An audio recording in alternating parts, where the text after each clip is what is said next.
Our next speaker is Dr. Susan Parker, who is the Executive Director of the St. Augustine Historical Society, a position she has held since 2007. Her research interests are Spanish colonial history in the Southeast, Florida history, and historic preservation.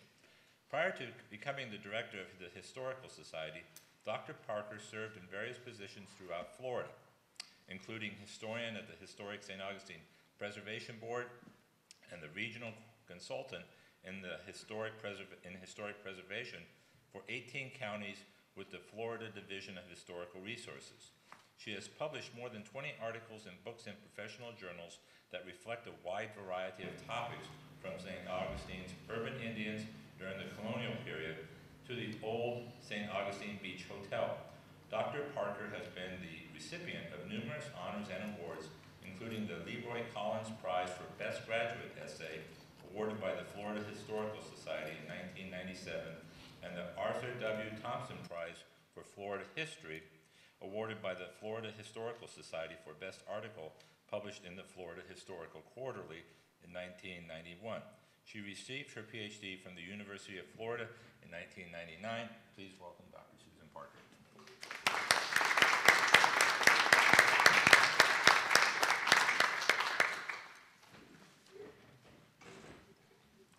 Thank you, Carl. Good morning, everyone, again. I want to thank Carl for his initial comments on obsessiveness and doing research, but it was actually his last comment that really caught me, because he has elevated my preference for rum and cokes to a scholarly tool. And I really appreciate that new perspective.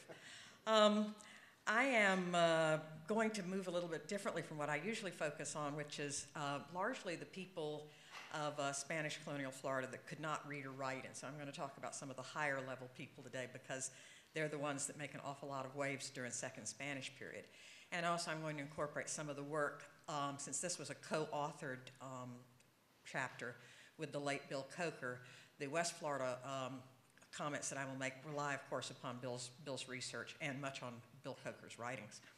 But first I'd like to say that for Second Spanish period in Spanish East Florida, we are very fortunate to have the group of documents called the East Florida Papers.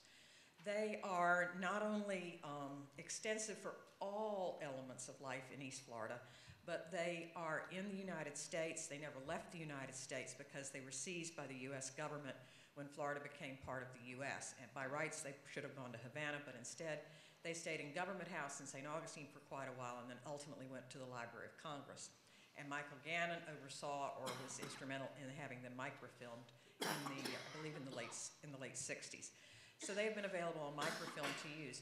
East Florida was a very small colony, had a very flat organization, and so the governor here dealt with all sorts of minor items, probably much to his chagrin, that he would have liked to have not had to deal with the small items that came along.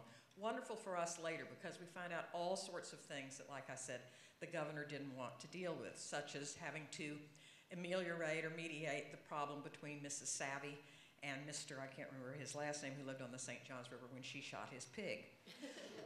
But you know, I mean, it's very low level, but it gives us a lot of information about the ordinary people.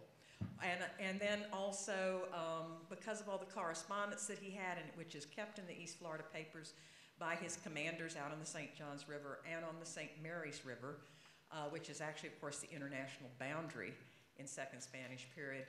The frontier commander at the St. Mary's River, you know, talks about who wants to come in, who'd like to have permission to immigrate to become a Spanish citizen, and the governor relies on him for his assessment of their character. Will they make a good resident? And I love the one that he said, well, there's a man here who seems like he would be a good addition to the colony, but I am suspicious of a man with so many talents and no spare shirt.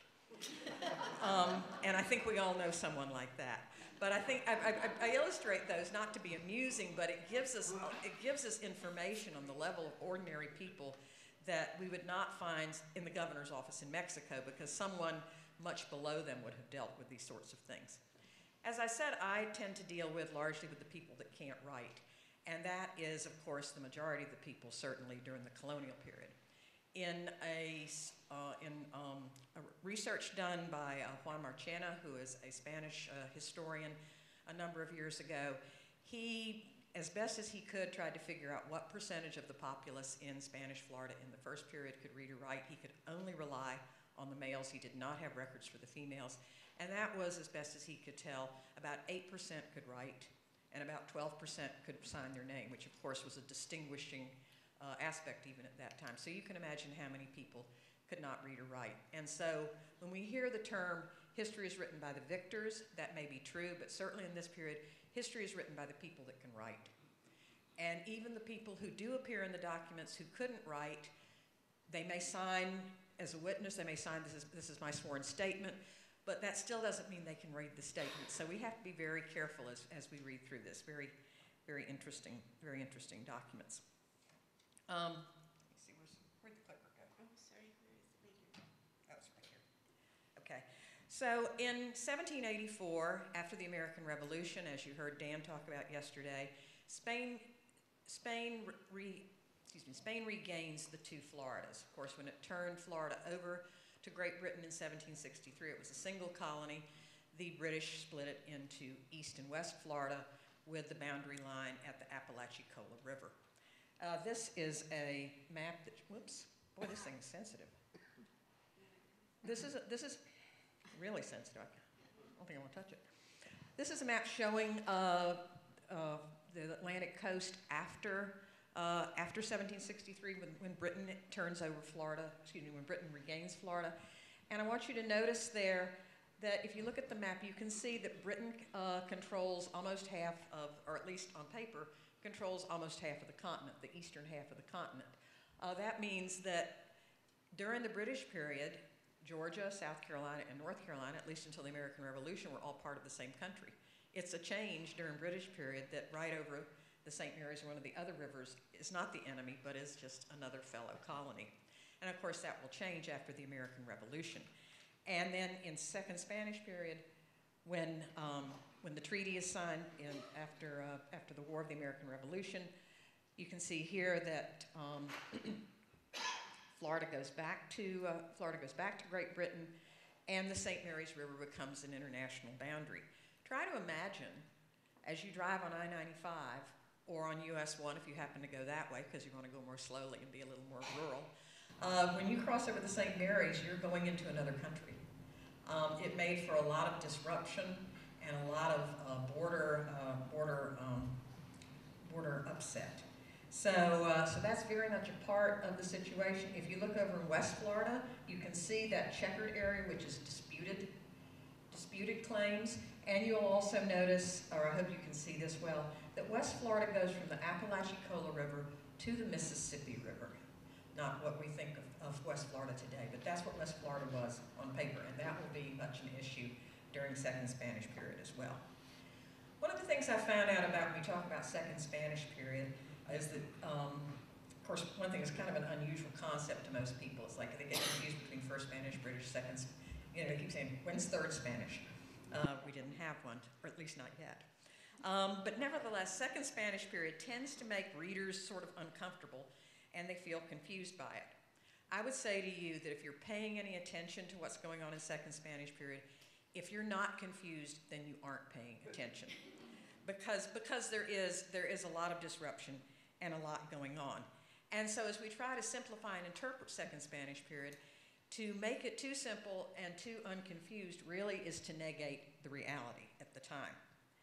I've often heard also that Second Spanish period referred to as a waiting period between the two English-speaking regimes, but in truth, that's hindsight.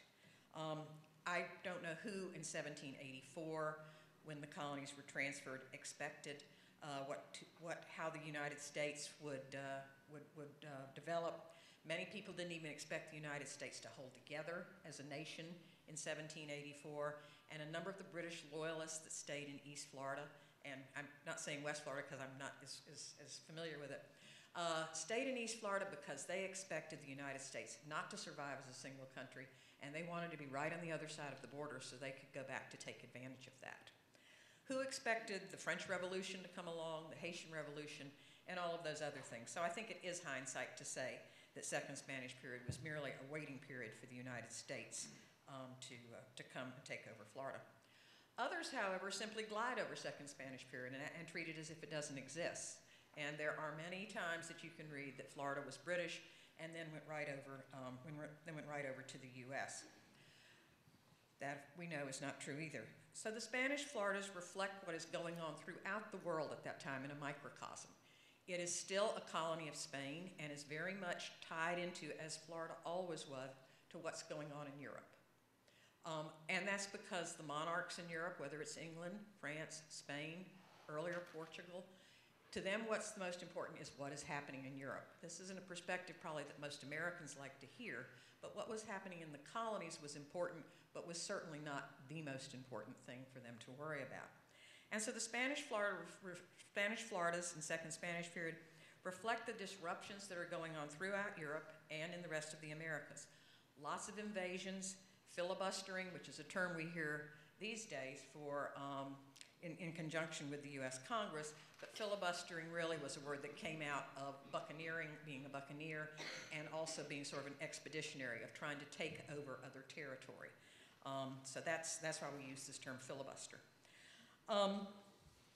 And people trying to take advantage to create their own additional states. You probably have heard of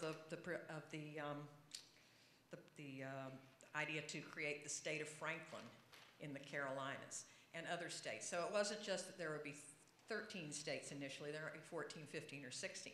Many people that are opportunistic, certainly taking advantage of the very young and inchoate United States and the very loose U.S. Confederation.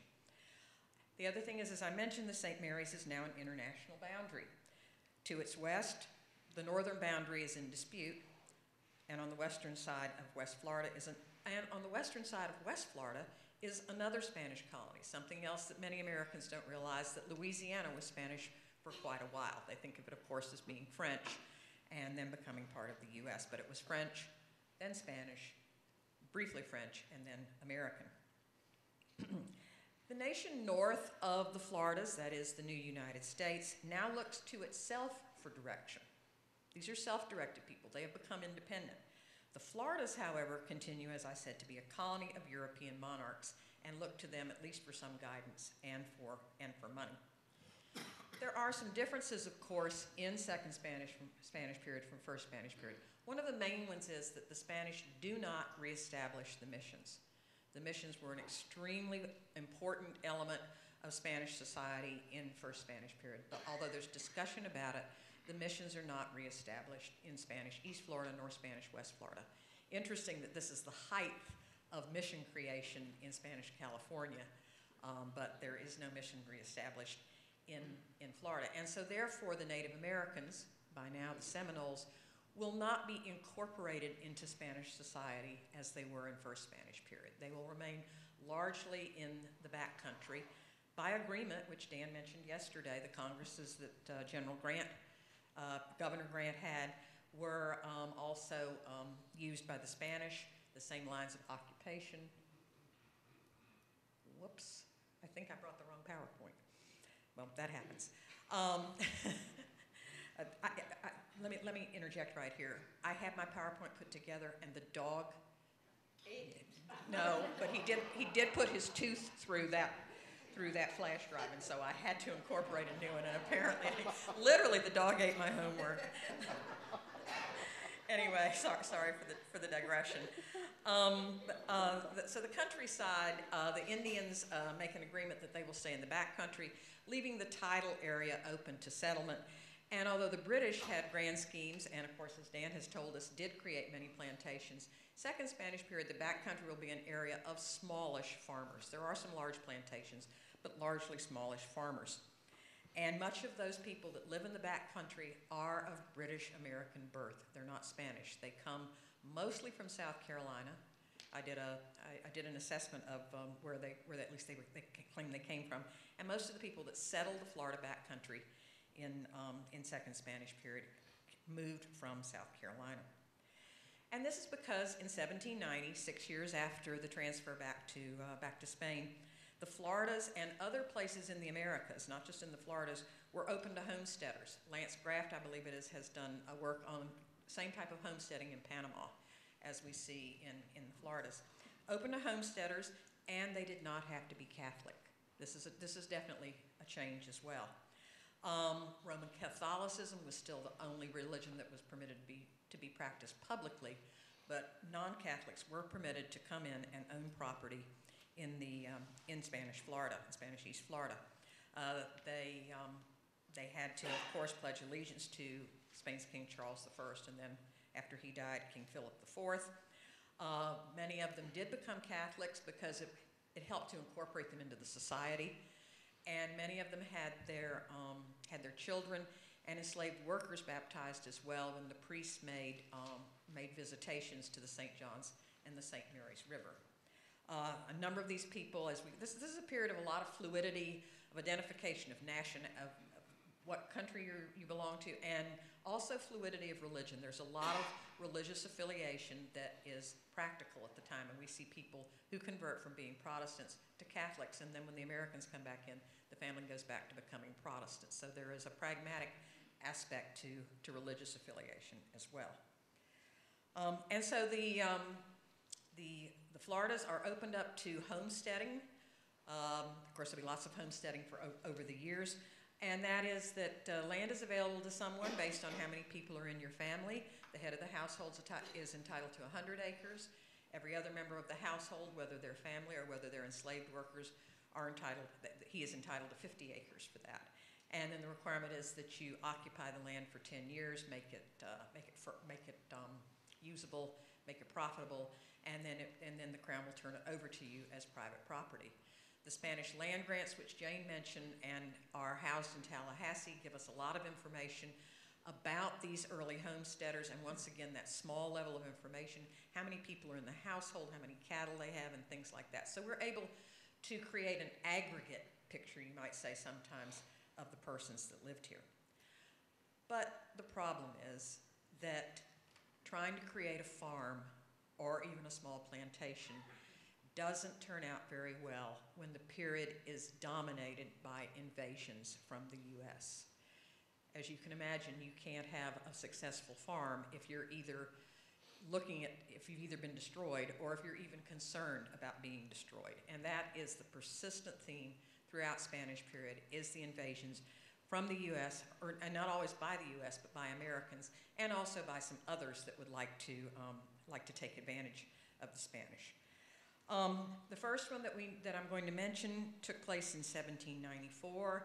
This was sort of kind of related to the French Revolution, and that is an invasion by Georgians. This is not sponsored by the United States. In fact, President Washington at the time tells the Georgians to stay on the north side of the St. Mary's River, not to cross it, not to rile Spain. Remember, at this time, the United States is a very young country. They are trying to figure out the relationship between the federal government and the state government. We still haven't figured that out yet, although we've had many versions of that. And they basically, and of course, the Georgians along the right north of the St. Mary's River are pretty far from the capital of New York. And so they basically just, of course, ignore Washington. The Governor Quesada in St. Augustine hears about this threat. It's a very valid threat. And so he takes preemptive action. He is concerned that if the Georgians cross the river, that some of the residents will be supportive of them, that they will take shelter in the buildings and in their homes and barns, and will also, avail themselves of the foods that these new homesteaders have planted. So he orders that everybody between the St. Mary's and the St. John's River be evacuated. They can either come to St. Augustine, they can come south of the St. John's. A number of them do. They come to St. Augustine. Some go to the area even further south down to New Smyrna, or they can cross over into the United States. And then that all their buildings and their crops are to be burned. He is really creating a free zone for no one to be able to sustain themselves. And that is the plan. And this is carried out because he sends out troops to do the burning if the homesteaders don't do it themselves. The invasion itself is really fairly small. It takes another year and a half for it to take place. But the Americans are routed. A number of the homesteaders return to their places along the St. Mary's and St. Johns River. A lot of them do not. They stay in the United States. They're not going to try this again. For those that stay, they move perhaps to a better location than they had before, perhaps more fertile territory, perhaps something that's on a better waterway. In 1812, we see a grander repetition of this invasion from 1794, to be very simple about it. This is known as the Patriot War. At the time that the Patriot War was conceived, it was actually supported by the President of the United States, President James Madison. He later rescinds his support of that after the Americans have crossed over into Florida. It becomes unpopular in the U.S. and he, as I said, he rescinds his support of the activity. But most of the people that have invaded Florida by now stay on. We have some of this. It's a repeat of the burning and the destruction again. This time not by the Spanish government, but by the invaders themselves. And not only do they burn and raid in the area that I just mentioned between the St. Mary's and the St. John's, they also come down what is today the Intracoastal Waterway to down south, down to the area of around Daytona Beach, cutting the swath and leaving St. Augustine alone. They circle around St. Augustine. They come as far as Fort Mose in St. Augustine, but they do not try to take St. Augustine. They misjudged this one. They were afraid of the guns of Castillo de San Marcos. They didn't know how poorly they would operate, but that was a well-kept secret, I guess.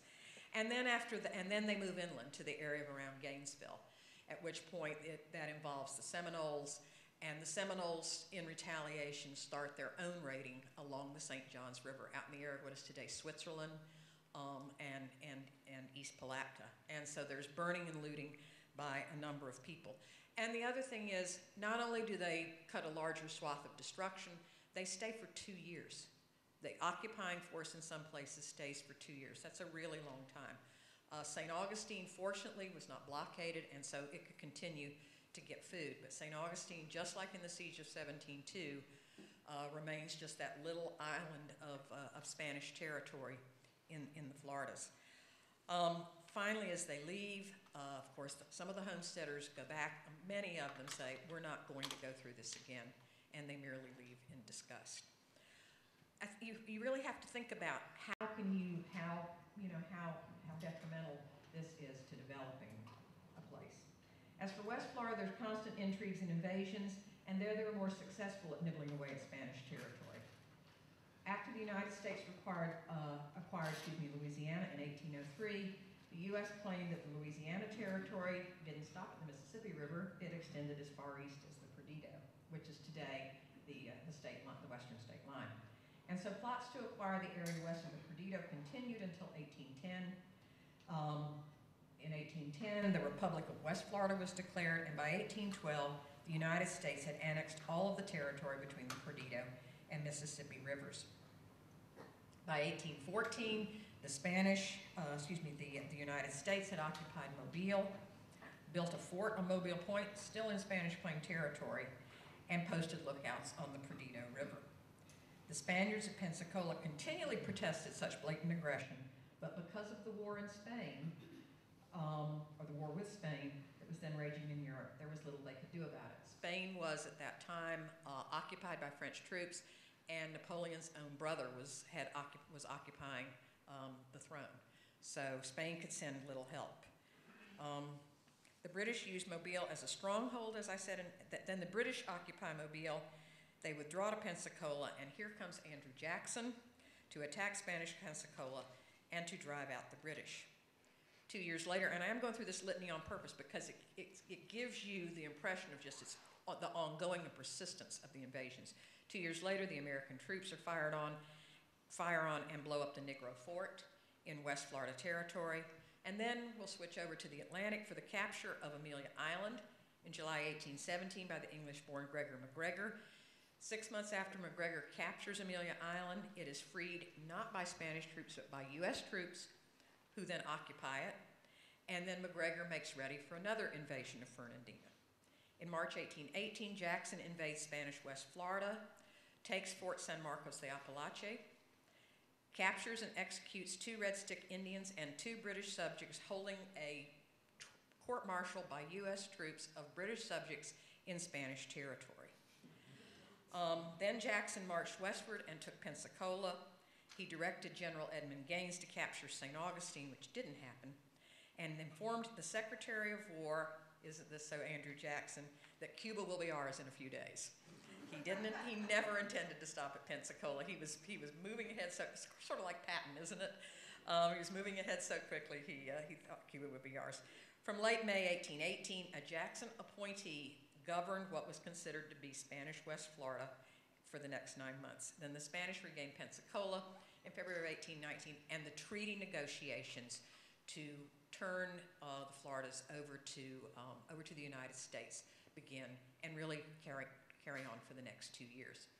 I'm going to stop there because Dan is going to talk to us about U.S. Florida. Florida becomes part of the United States in July of 1821. But I hope if you leave with nothing else, no other impression from this presentation by me, that you will understand the persistence of the invasions by the Americans and how detrimental it was to the economic development of Spanish Florida, east and west. Thank you.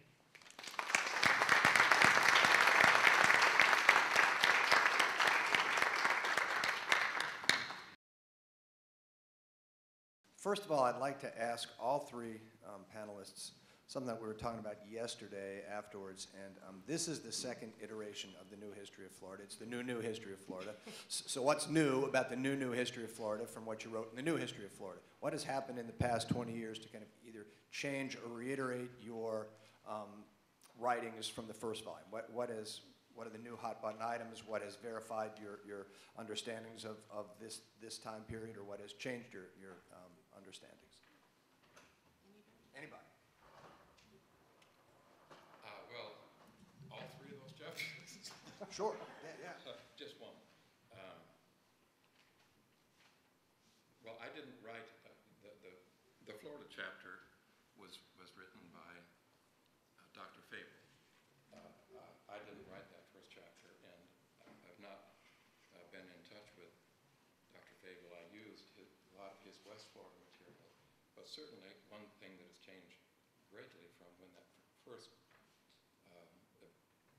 edition came out is the availability of a number of letters and papers and documents. Oh, sorry. Certainly what has changed is the available of so much more documentation. The James Grant papers are available, for example. And one of the things that the Grant papers does is just gives a detailed accounting of the growth and development, the commitment of James Grant and the planters that came into large plantation-style agriculture, ownership of slaves as a way to develop. None of this small farmer stuff, those were crackers. Those were the scum of empire to Governor George Johnston. He didn't want those frontiersmen coming in. Neither governor wanted that. Grant, in particular, was concerned about bringing in settlers, South Carolinians, Georgians, with their slave labor forces. And those who didn't have slave labor forces, lie in the African, as many Africans as you can. It's a go-black philosophy that governs with James Grant. And with those papers, there are talked yesterday about Frederick George Mulcaster, for example. The greatest gossip, I think, in all of Florida history, the most entertaining letters that I've ever read, as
you know, when I wrote this, it was so long ago, very much embedded in the Spanish Florida materials, which as I mentioned, were so rich.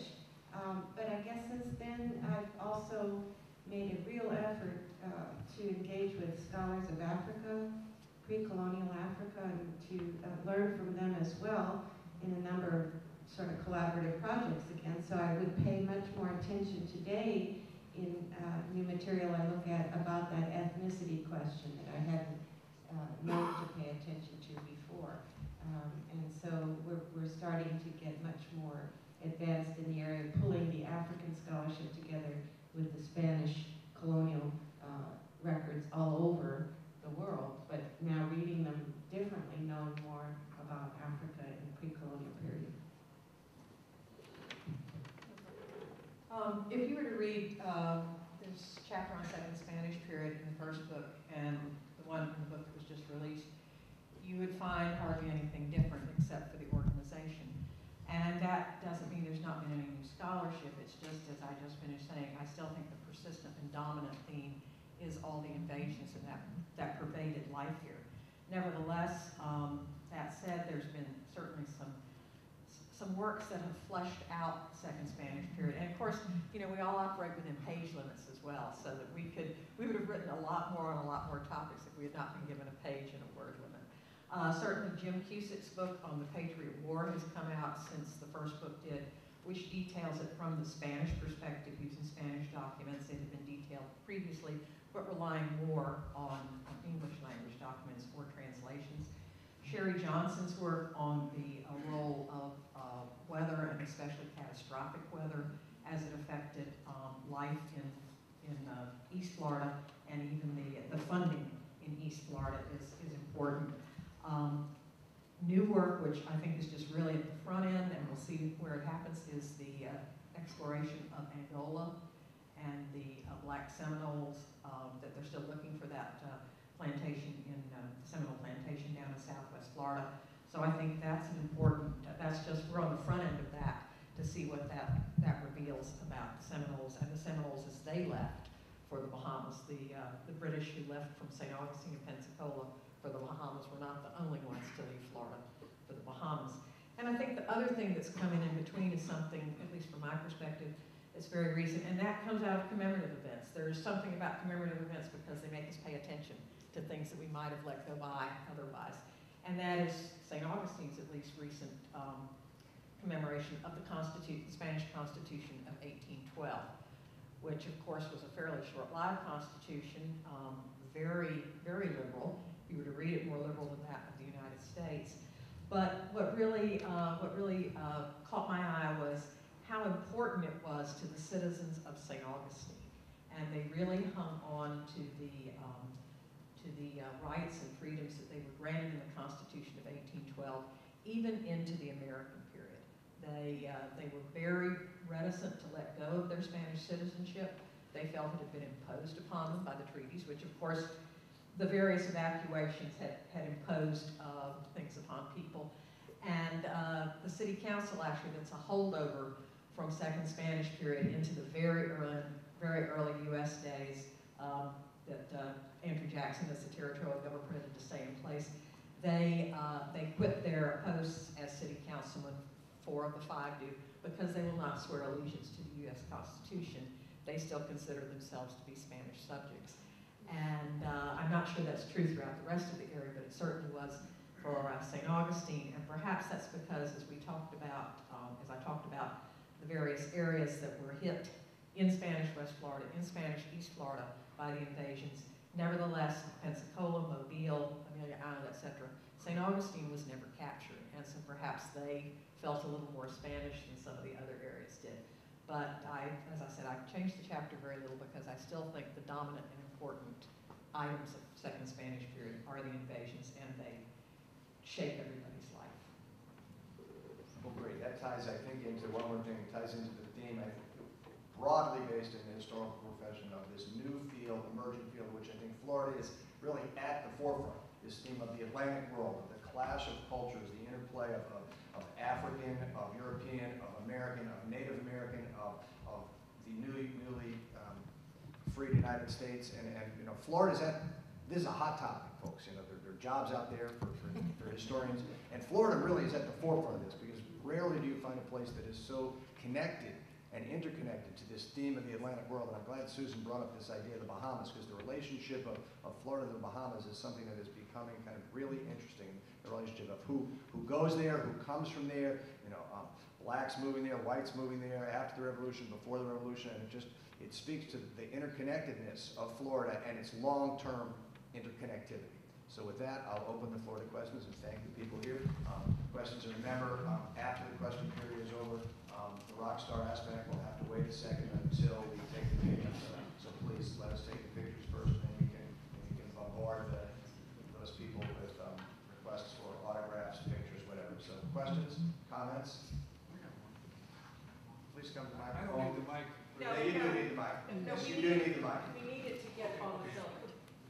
Well, I was just gonna say, it was interesting, the conversation about the Civil War and the divided loyalties, because I know that in my family, there was kind of an ambivalent feeling about the Civil War. It depended on which branch of the family you were in, how many of those South Georgia girls you married into your family. And also, I know my great-grandfather, just some of the tales that we've gotten back, he fought no lusty, but he really wasn't interested in it. And he didn't, he was down just in Sanitee, East Palatka, or northern Putnam County by the St. Johns County line, and he just flat didn't want to be bothered with it. But I think there was a lot, I know the Sanchez family was divided over it also, and I think it probably had a lot to do with their family ties. Thank you. Sir, in the back, would you like to, you're just waiting, being a gentleman, excellent. I'll be brief.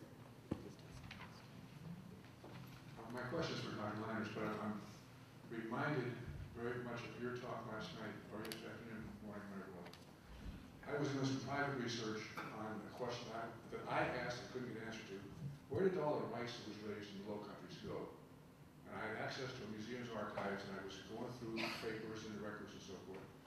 And all these newspapers have these little ads on the side, and Williamsburg's stuff is the same sort of thing. The ads are for runaway slaves, and the majority of them mention, this is in English, the English colonies, mention the tribe. And I wanted to know, is that because of facial scarring or tattooing or stature or color?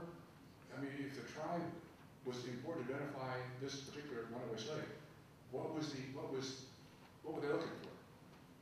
Well, that's really interesting. You know, it used to be believed nobody understood the ethnic groups that went to the English world because they didn't mark them as regularly, but you're right, runaway slave ads do often say it. And it indicates to us now in the papers of Henry Lawrence as well, who had the shipping operation, the slaving operation on Bunce Island.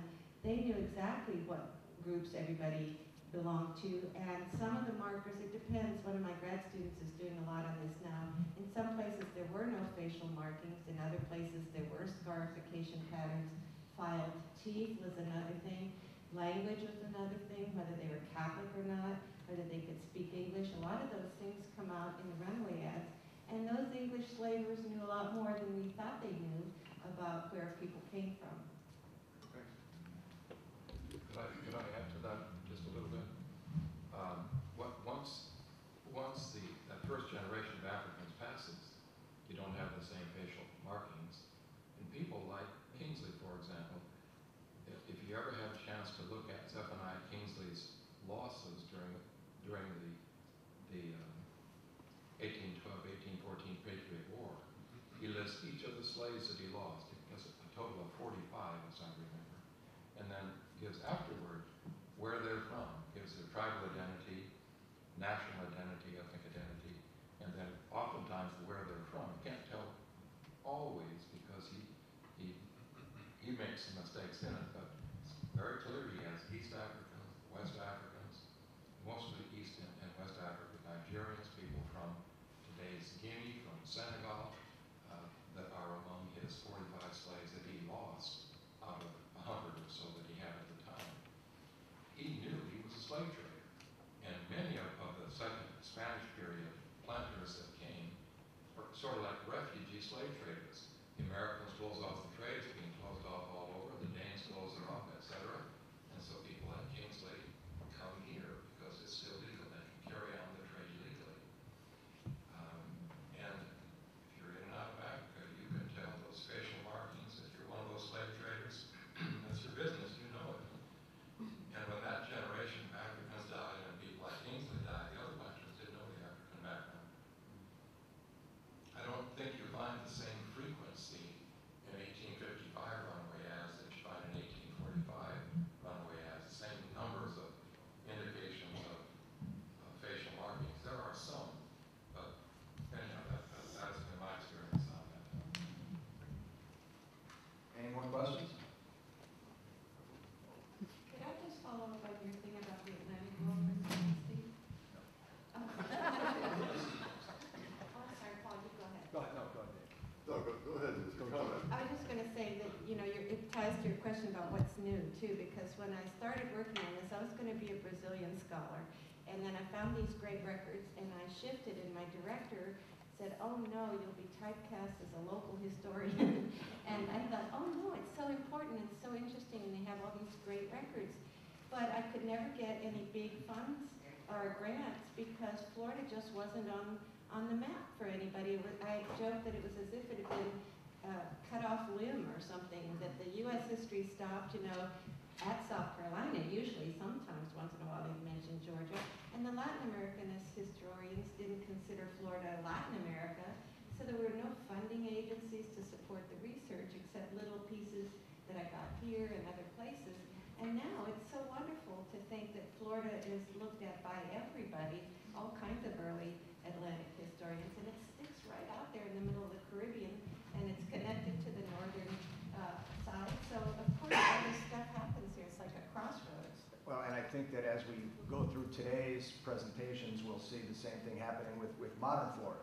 You know, when we talk about Florida in the late 19th century, you know, is it southern? Well, you know, all these people would talk about the South.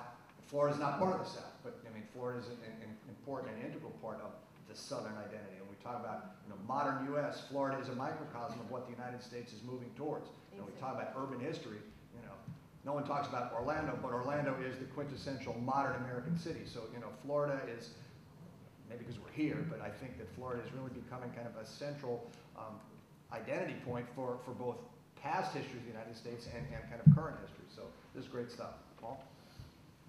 On that comment, I would simply say that Herbert Street Golden would say, no, California is the quintessential America. But anyway, my question is for Jane. But we're here. As you probably know, there's some controversy in Louisiana about how precise the identification of ethnicity in West Africa really is. So I'm wondering what you found in the records you looked at. Are you absolutely confident that these are the people that are recorded, or are these simply convenient names that get attached because of where they come to the coast? That's the really hot question, of course. Leave it to Paul. But it's really wonderful that you asked because it is the big debate now. You know, I think people shape-shift a lot, and so it is sometimes a matter of convenience that you see a powerful group and you get incorporated into it. It can serve you better to say you're this and that. They might have a higher status, whatever.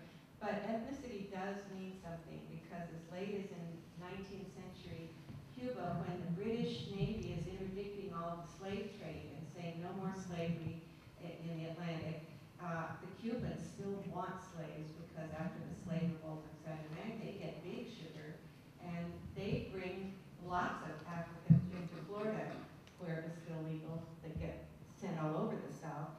And I have a man who is a free black militiaman in Cuba, a sergeant who's literate, who writes, you know, who's hanging with the governor in Cuba, who goes down to the docks when those liberated Africans are being brought in on the ships to greet his people. It still meant something in mid-19th century Cuba, and to welcome them into his religious brotherhood of the Carabali. So it means something. But then I found another man who said, oh yeah, I joined this brotherhood of the so-and-sos because they have good drumming on Sunday. Any more questions? We'll We'll take two more, and that's it. I had two. One is, I guess more to Susan. We all know what happened to the Spaniards, that they all, except the 3 families, pretty much went to Cuba after the first Spanish period. But really, what happened after the second Spanish period? Did they all leave, or did they just kind of disperse or integrate with what was here? I mean, with what came down from Georgia? As the U.S. took over at the end of Second Spanish period, a lot of people stayed, many more than, and a lot of people stayed after the British period too, in the Second Spanish period. That often isn't recognized. An awful lot left, but an awful lot stayed. But at the end of Second Spanish period, most of the ones that are either soldiers or on the payroll of the Spanish government are relocated probably to Cuba and from there possibly someplace else. But an awful lot of people do stay. And one of the reasons is because, or I think is, because as part of the treaty, which is typical of treaties, not just the Adams-Onis Treaty, which transferred Florida to the United States, one of the sections in there provides for the examination and recognition of land titles. And so these small homesteaders that I mentioned, despite all the upheaval, there's still enough of them wishing to stay to make their claims to the U.S. Claims Commission and be able to continue to own the property that they got in Second Spanish period, a few in British period. And so they do stay. Most of them living along the intracoastal waterway. But a lot of them do stay. And a lot of those British Americans that I mentioned that came from the Carolinas, they're certainly among the ones that stay from Spanish period into the American period. So there's a lot that do stay. And the other, more of a comment in relation, is as historians, and like I noticed today, a lot of what you talked about was the whole importance of Black history thing and very interesting things. And yet, I don't notice any Black Americans here attending this, and I was curious, with all this research, do you ever have many of the Black community come and listen to what all you've uncovered? And I'm kind of curious that with it advertised that no one's here. I'm just curious of whether that happens a lot, or is this unique? Well, since Carl and I are the two up here that are in St. Augustine most of the time, and I can't speak to other areas. No, the attendance by blacks today, I think, is disappointing in numbers when we have a topic like that. I don't know to what to attribute that, but we certainly, I've been disappointed that we haven't been able to reach out to them or haven't reached out in the appropriate way to get a lot of African American attendance at talks. Yeah, I mean, because there's been all this emphasis on Black History Month and all this launching on Black history. Well, and yet apparently I don't have the answer. Yeah, okay, I was just curious I know that. whether or not that's something you all run across. Certainly, there are more blacks in audiences in Jacksonville. And yet, there's not a great deal of interest in Black history in Jacksonville, among blacks in Jacksonville. And that has always surprised me. The most surprising to me is that one of the important themes of the Civil War in Northeast Florida was the involvement of runaway slaves and free blacks in Union regiments. And I've often thought what a great subject for one of the people in Black communities doing research to follow those families. They come back and live in Jacksonville. And I have absolutely no success in citing a little involvement in that. And I don't know what explains that, but more Black people do come to the events in Jacksonville. And I'm not sure why there is a difference in the communities, but it's going to be like not even 20%, maybe 10% of an audience, better than none. But maybe I'll just say that there is the Fort Mose Historical Society, which is largely African American organized and run, and that's an interracial group I'm so happy to see. And so those events sort of have been claimed by the community and have, Well, I mean, I know as a member of the St. Augustine Spanish garrison, again, we have very hard time getting the Black community to join us, even though they were very historically part of. Well, if I can say one thing, and then we'll move on to one more question.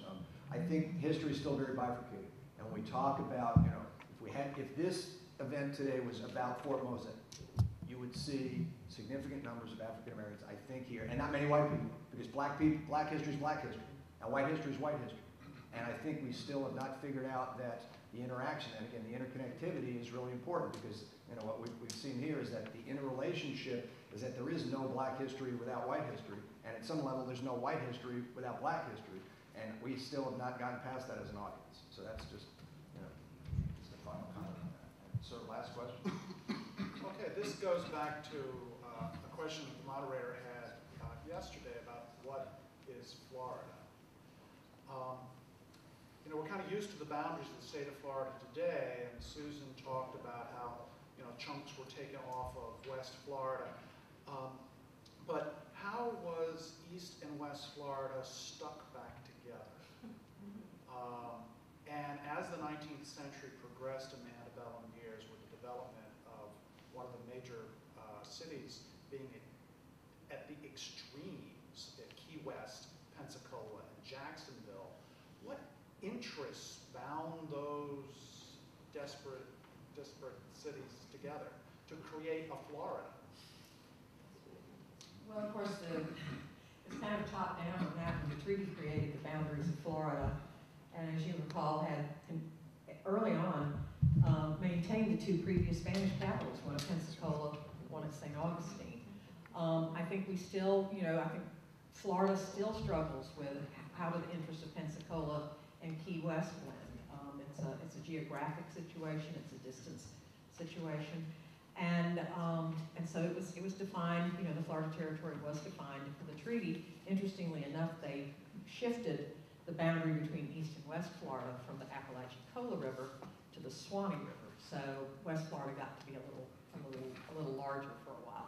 And then if you also recall, there was a thought to try to create a third territory, or maybe even a third state, ideally, of Middle Florida, with focusing on the cotton planting regions around Tallahassee. So another question we haven't resolved today is Florida is surely not one single state.